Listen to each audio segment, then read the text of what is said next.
비트코인의 상승 소리가 울려 퍼지며 주식시장이 그에 맞춰 박자를 맞추고 있습니다. 마이너스 프리미엄의 작은 의외가 오히려 큰 구매 기회로 광부들의 자산 축적 새로운 방식, 해커들이 밈코인에 주목하며 암호화폐 사기를 대공개합니다. 200억 옵션 만기, 비트코인 시장에 큰 변동성 시험이 다가옵니다. 높은 평가 가치를 추격하는 것은 너무 어려운 일. 밸런스 노드로 한 발 앞서가세요. 10개 지역에서 암호화폐 채굴을 전면 금지. 러시아의 에너지 위기 속의 희생양일까요? 3억 비트코인 도난 해커들이 다시 암호화폐 시장에 큰 파장을 일으키고 있습니다. 다음 피해자는 누구일까요? 암호화폐로 새로운 세계를 재측정하고 24시간부의 비밀번호를 파악하여 함께 점차 부자가 되어 갑시다. 12월 25일 수요일 BIT코인 TV 한국어 채널 마이클입니다. 우선 먼저 재능, 자본, 케이쿠 무이 비약을 슬로건으로 하는 MFT가 후원하는 24시간 코인 시장 데이터 헤드라인을 살펴보겠습니다. 비트코인이 어젯밤 갑자기 상승했으며 미 증시 개장 후 암호화폐 관련 주식들이 전반적으로 상승했습니다. 마이크로 스트라테지는 4차 절망의 퍼센트 상승, 리오튼 3.248센트, MRA는 2.28%, 코인베이스는 1.8% 상승했습니다. 동시에 코인베이스에서 비트코인은 지난해 5월 이후 처음으로 부정 프리미엄인 0.2221%를 기록했습니다. 이 하락은 미국 투자자들 우위 구매 수요가 감소했음을 의미하지만 역사적으로 이 현상은 종종 새로운 구매자를 퀵을 얻으려 짧은 매수 기회로 작용하곤 합니다. T212는 쉽게 바닥을 형성하여 반등을 시작할 수 있습니다. 비트코인 채굴 동향과 미채굴 상태는 항상 가격에 영향을 미치며 장기적인 지지를 제공합니다. 클로버풀 데이터에 따르면 어제 기준 비트코인의 유통량은 1980만 7718.75개, 채굴 가능한 비트코인 수는 1199만 2881.25개로 총 시가총액은 1억 9,500억 원에 달합니다. 채굴되지 않은 비트코인이 줄어들고 가격이 상승함에 따라 전체 네트워크 해시레이트는 780.26H/s에 도달했으며 채굴 난이도는 108.52T에 증가했습니다. 각 블록당 보상은 3.125개이며 일일 생산량은 약 450개입니다. 비트코인 감소 추세는 채굴자들이 비트코인을 판매하기보다는 보유하는 경향을 증가시켜 시장의 희소성을 높이고 수요와 공급 관계의 변화를 유발할 수 있습니다. 장기적으로는 시장의 수요가 안정적으로 증가하고 공급이 제한됨에 따라 가격 상승 압력을 초래할 것입니다. 해커는 암호화폐 시장의 문제이지만 그들의 동향은 종종 시장의 흐름을 반영합니다. 12월에는 해커들이 밈코인 사기 행위로 방향을 전환했습니다. ZekXBT 데이터에 따르면 한 해커가 15개 이상의 X 계정을 해킹하여 약 50만 달러를 탈취했다고 합니다. 이는 밈 및 알트코인 사이클이 도래했음을 시사합니다. 사이버스 데이터에 따르면 2024년 암호화폐 해킹으로 인한 손실은 23억 달러에 달하며 이는 전년 대비 40% 증가한 수치입니다. 165건의 공격 중 접근 제어 취약점이 81%를 차지하며 19억 달러의 손실을 일으켰습니다. 스마트 계약 취약점은 4억 5,600만 달러, 주소 사기는 6,870만 달러의 손실을 발생시켰습니다. 중앙화된 플랫폼의 위험은 개인 키에 있으며 프로젝트 측은 주로 코드의 문제입니다. 주의해야 할 점은 해커들이 2025년에는 비트코인과 이더리움의 ETF를 목표로 할 수 있다는 것입니다. 좋아요와 구독을 눌러주세요. 24시간 내에 코인 시장, 블록체인, 채굴 시장의 최신 동향을 정리해 드리겠습니다. 알림벨을 클릭하여 채널에 가입하고 회원이 되세요. 월요일부터 금요일까지 회원에게는 부의 비밀번호를 제공해 드립니다. 비트코인 시장은 심각한 공급과 수요 불균형에 직면해 있습니다. 2024년 9월 이후 월간 수요는 22,800만 비트코인으로 급증했지만 시장 공급은 크게 줄어들었습니다. 거래소, OTC 플랫폼, 채굴자, 그레이스케일 비트코인 트러스트 등 주요 공급자의 비트코인 보유량이 모두 감소했습니다. 이는 시장 수요가 공급을 크게 초과했다는 것을 의미하며 특히 가격 상승이 더 많은 장기 투자자들이 비트코인을 매수하도록 유도하고 있습니다. 트럼프가 11월에 승리한 이후 비트코인은 몇 주 동안 급등했으나 17일에 10만 8천 달러의 새로운 최고치를 돌파한 뒤 가격은 계속 하락하고 있으며 최근 7일 동안 약 12% 하락했습니다. 이번 조정에 대해 여러 대형 기관들이 의견을 제시했습니다. 블룸버그의 선임 원자재 분석가 마이크 맥글로는 비트코인과 달리 S&P 500 지수는 올해 4분기에 큰 조정이 없었다고 지적했습니다. 비트코인의 변동성은 S&P의 3배에 달하지만 S&P는 2023년 4분기 이후 10% 이상의 조정이 없었으며 이 추세는 2025년까지 지속되기 어려울 수 있습니다. 마트릭스 포트는 비트코인이 30일 이내에 40% 이상 상승한 후 일반적으로 조정기에 들어간다고 말했습니다. 현재 가격은 한 달 전보다 약 5% 하락했으며 역사적으로 이 정도의 상승 후 조정은 재진입에 좋은 기회를 제공한다고 합니다.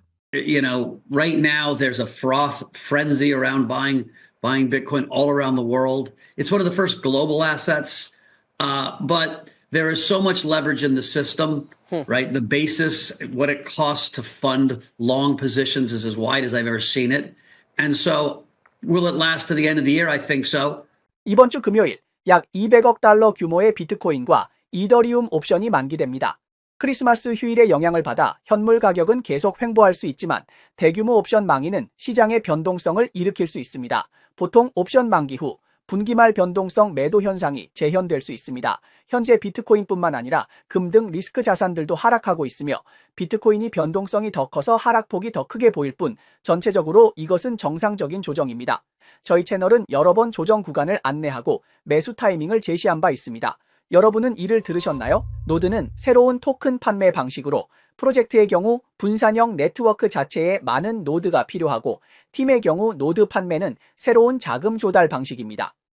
개인 투자자들 입장에서 대부분의 우수한 프로젝트는 보통 높은 평가를 받고 상장되며 둘차 시장에서 이상적인 수익을 얻기가 어렵습니다. 반면 노드 참여 단계는 더 나은 선택이 될 수 있습니다. A16Z가 투자한 노드 프로젝트인 바란스는 11월 26일에 노드 판매를 공식적으로 시작하였습니다. 저희는 여러분께 전용 초대 코드 BTV8888을 제공합니다. 이 코드를 사용해 노드를 구매하시면 특별한 혜택을 누릴 수 있습니다.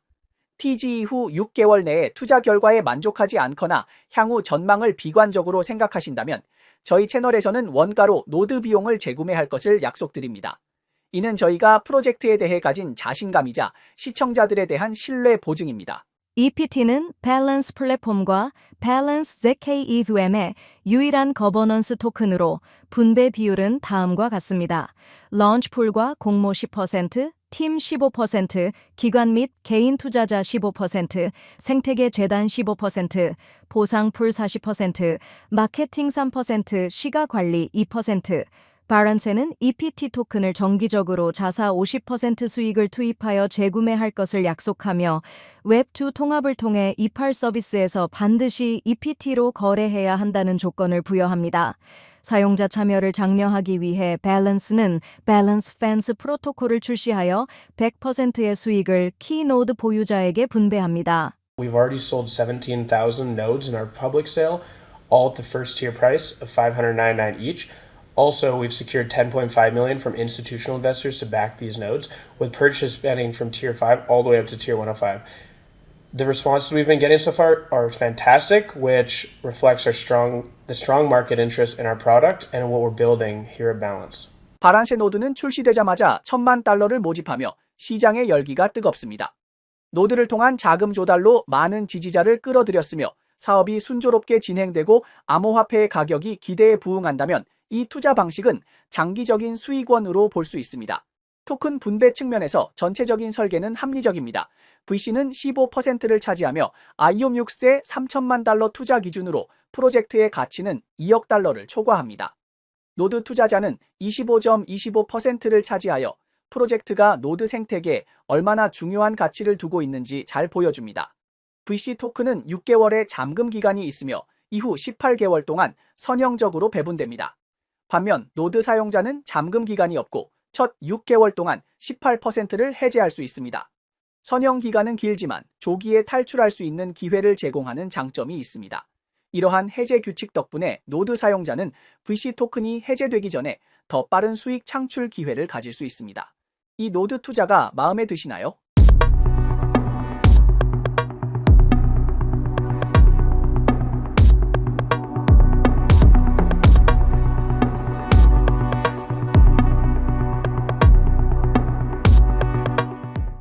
러시아 채굴 전기 요금 논란 모두 전력 퇴물이 원인일까요?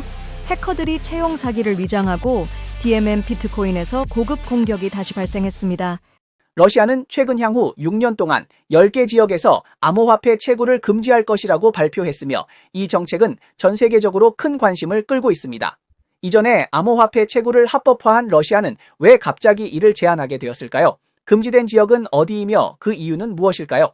이 금지령이 발표되자마자 비트코인 시장에 즉시 영향을 미쳤습니다. 단기적으로 가격 변동이 일어날 가능성이 있으며 비슷한 정책 제한이 비트코인 가격을 상승시킨 사례도 있습니다. 또한 세계 3위의 비트코인 채굴국인 러시아의 해시파워 구조는 변화할 것이며 채굴 기업들은 에너지가 풍부하고 정책이 우호적인 지역으로 옮겨갈 가능성이 있습니다. 이 뒤에는 어떤 깊은 뜻이 숨어 있을까요? 타스 통신에 따르면 러시아는 2025년 1월 1일부터 10개 지역에서 암호화폐 채굴을 전면 금지하며 금지 기간은 6년으로 2031년 3월 15일까지입니다. 금지되는 지역은 다게스탄, 잉구셰티아 공화국, 카바르디노발카르, 카라차이체르케시, 부고세티아, 체첸, 도네츠크, 루간스크, 자포리자, 헤르손 등을 포함합니다. 또한 겨울철 에너지 피크 기간 동안 시베리아의 이르쿠츠크, 브리아트 및 후베가르 지역 일부에서 계절적인 채굴 제한도 시행되어 에너지 부족을 예방할 예정입니다. Let's begin with Russia, where in the latest move of a global crypto crackdown, its central bank has proposed banning use and mining of cryptocurrencies on the territory. 왜 러시아는 이렇게 엄격한 채굴 금지령을 도입한 것일까요? 그 주요 원인은 에너지와 공정성에 대한 고려에서 비롯됩니다. 암호화폐 채굴은 전력 괴물로 불리며 매년 160억 킬로와트시의 전기를 소비하고 이는 국가 총 전력 소비의 1.5%에 해당하며 수요는 계속해서 증가하고 있습니다. 극동 시베리아와 같은 일부 지역은 이미 전력 부족을 겪고 있으며 채굴이 에너지 부족을 악화시키고 기업 운영과 주민들의 생활에 영향을 미치고 있습니다. 또한 러시아는 지역 간 교차 보조금 제도를 시행하고 있어 채굴 지역은 저렴한 전기 요금을 혜택으로 받고 다른 지역의 사용자들은 그 비용을 부담하게 되어 불공정한 분배가 논란을 일으켰습니다. 이 정책이 전 세계 암호화폐 시장에 미칠 영향은 좀 더 지켜봐야 할 필요가 있습니다. 최근 암호화폐 시장은 북한 해커들의 빈번한 범죄로 인해 많은 주목을 받고 있습니다. 유명 디파이 거래소 하이퍼리퀴드는 보안 전문가 테일러 모나한의 폭로로 위기에 처했습니다. 그녀는 북한 해커들이 10월부터 해당 플랫폼에 침투했다고 밝혔으며 이 소식은 12월 23일 공개된 후 대규모 자금 이탈을 촉발했습니다. 논란이 계속되자 일본 거래소 DMM 비트코인은 2024년 5월 4,502.9개의 비트코인이 도난당하며 약 3억 5천만 달러의 손실을 입었습니다. 12월 24일 미국 ABI와 일본 경찰은 공동 발표를 통해 이번 사건이 북한 해커 조직 라자루스 그룹의 하위 그룹인 트레이더의 소행임을 밝혔습니다. 데이터에 티타르면 하이퍼리퀴드는 해당 날짜에 대규모 자금 유출을 경험했으며 유출 금액은 5억 271만 달러에 달하고 유입은 2억 535만 달러로 유출된 금액은 2억 5,600만 달러를 초과했습니다. 이 중 USDC의 유출 금액은 하나 억 1,200만 달러를 넘었습니다. 플랫폼은 긴급 성명을 통해 공격을 받지 않았고 사용자 자금은 안전하게 처리되었다고 밝혔지만 사건은 HYP 토큰 우위 가격에 큰 영향을 미쳤고 역사적인 최고가인 35달러에서 26돈 21 USDT로 20% 하락음하여 시장 신뢰도에 태그해을 주었습니다. 지지대원과 호위원자들 간우위 논란이 케이크이지 않았습니다. 동시에 일본 거래소 DMM 비트코인 우위 해킹 사건이 폭로되었습니다. 해커는 올해 3월 링크드인 채용 담당자로 가장해 악성 프로그램 링크를 보내 긴초 회사 직원 계정을 침해하고 거래 프로그램을 조작하여 고객 자산을 이체했습니다.